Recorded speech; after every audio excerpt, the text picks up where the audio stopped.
Ya, chiquillos, para continuar con este video y según lo que yo les planteaba anteriormente, con esta explicación del pensamiento evolutivo y no evolutivo, ustedes tienen que responder esto, asumiendo que en la guía número 2 ya saben lo que es el fijismo, saben lo que es el creacionismo, y luego, ¿qué es el transformismo?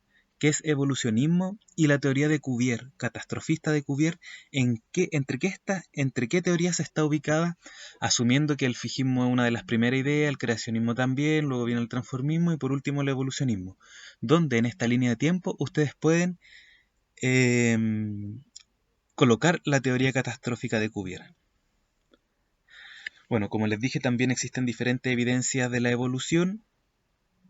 Y comenzando con el registro fósil, a mí me parece importante reconocer que existen estructuras en los animales que son fácilmente fosilizables y estructuras que no son fácilmente fosilizables.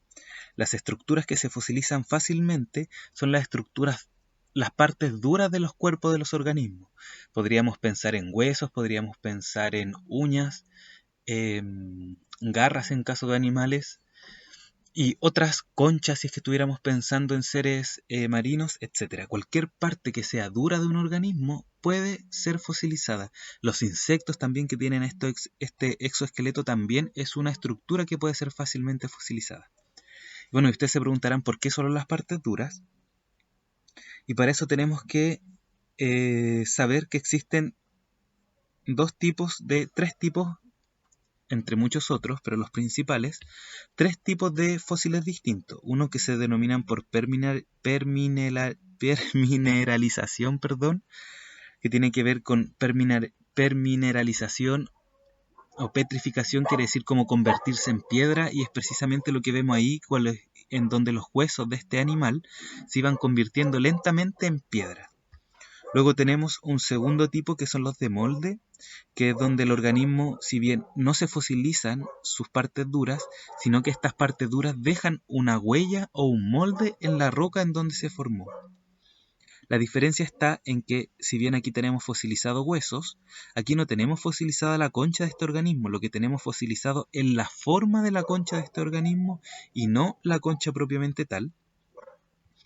Y la segunda es los fósiles por inclusión, que es uno de los más simples, que tienen que ver con el ámbar que secretan algunos tipos de árboles, en donde los organismos generalmente pequeños quedan atrapados y no se descomponen y quedan preservados por miles o millones de años incluso. Sabiendo esto, estos tres tipos de fósiles, yo les voy a hablar sobre el tipo de fosilización que es por permineralización. Y una de las primeras etapas, obviamente, que tiene que pasar para que se produzca un fósil es que el organismo el cual se está fosilizando muera. Fíjense que, aunque parezca absurdo decir que tiene que morir sí o sí, es verdad, pero eso implica que las partes blandas no se conserven, porque cuando un organismo muere y queda, por ejemplo, en este caso, en el agua depositado en el fondo del mar, es probable que estos tentáculos que salen de esta concha sean consumidos por otros tipos de animales, no así la concha. Entonces lo primero que desaparece de este organismo son las partes blandas. Por eso es que las partes blandas no son fácilmente fosilizadas y lo único que nosotros conocemos son las partes duras de los animales. Conchas, esqueletos, garras en algún momento. Entonces, el primer paso es que el animal muera, y no solo eso, sino que tienen que darse algunas condiciones que son necesarias. Por ejemplo, que esté en un medio en donde haya agua, y segundo, que se vayan depositando sedimentos sobre el animal. Si aquí ustedes se fijan, se esquematiza cómo se van depositando los sedimentos, parece que fuera como lluvia, pero no, son sedimentos que van cayendo sobre el animal y lo van enterrando. Fíjense que esta era la primera capa donde el animal murió y lentamente se va acumulando sedimentos sobre el animal. Y llega un momento en donde las partes blandas ya no se encuentran y existe tanto sedimento que este organismo se empieza a... Bueno, queda enterrado y se empieza a apretar. Mientras más sedimentos caigan, más se empieza a apretar este fósil. Por lo tanto, estos sedimentos, que en algún momento fueron sedimentos muy diminutos como limo, arcilla o arena incluso, se empiezan a apretar y se empiezan a convertir en rocas. Eso es lo que nosotros llamamos rocas sedimentarias, porque son rocas que se forman a partir de los sedimentos que se depositan en la tierra, en el fondo de un lago, de un río, etcétera.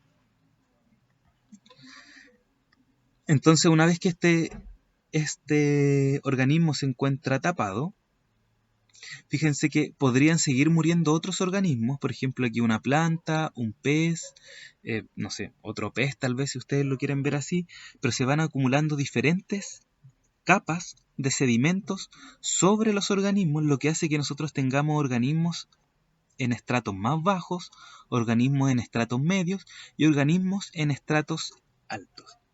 A grandes rasgos, perdón, ustedes pueden encontrar que el proceso de fosilización funciona por la acumulación de sedimentos por sobre el animal.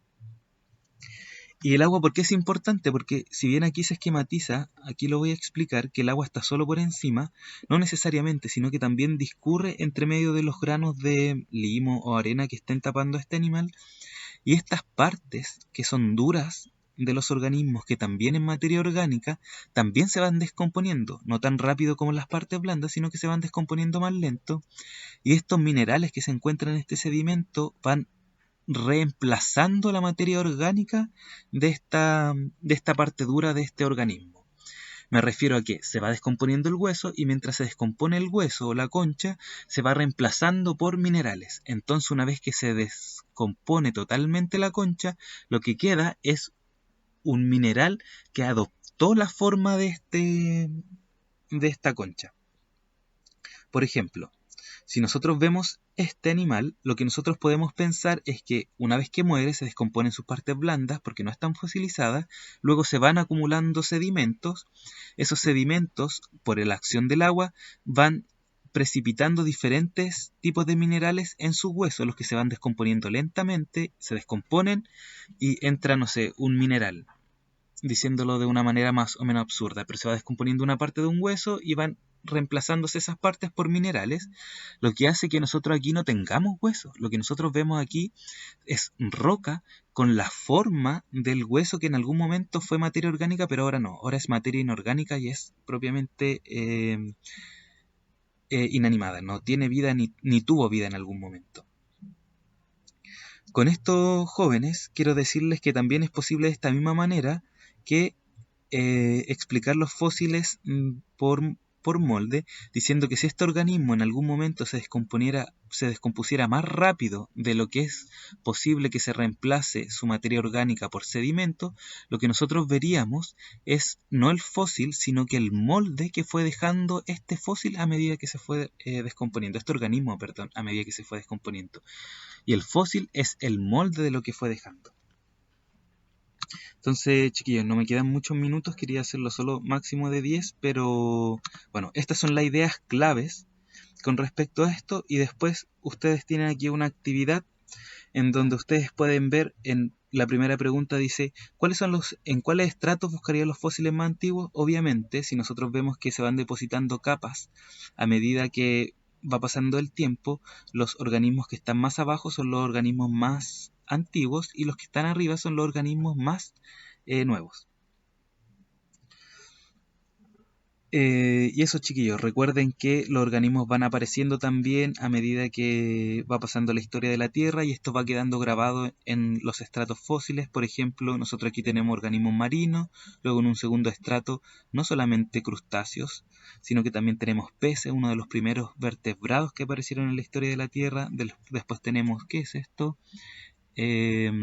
Patas de dinosaurio, huellas de dinosaurio, etcétera. No existieron todos a la misma vez, sino que fueron apareciendo y esto queda registrado en un registro fósil.